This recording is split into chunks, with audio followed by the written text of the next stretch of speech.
Ito na mga boss, pinakamaksyong bakbakan ng Phoenix at Warriors. Umpisa pa lang ang asan nila Nurkic at Green. Hindi na nga nirespeto ni Kerry si KD. Nakipagtrastukan pa to si KD sa labas ng fans. First quarter mga boss, balyahan agad itong dalawa na si Nurkic at Green. Sausaw pati si Thompson, kaya ayun, tinechnical kasi sa paghampas niya ng bola.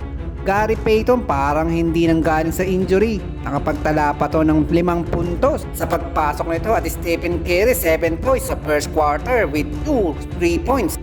Second quarter, Jonathan Kuminga, dinaan-daanan lang sila KD, mahinang nila lang sa bantayan at depensa. KD nabuisi sa matinding depensa ni GP2, kaya yun hinawi ang kamay pero wala ring kwenta dahil naagawan ito ng bola, kaya yun pass break dunk at ginawa pa.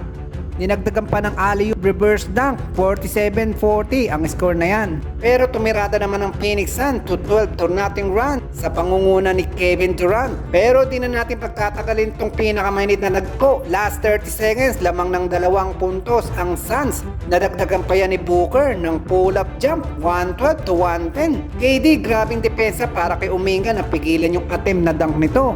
Last 3 seconds, konting panahon at pag-asa na lang para sa Warriors. Dito, tinira ng greatest shooter of all time, Stephen Curry. Pasok, 113-112.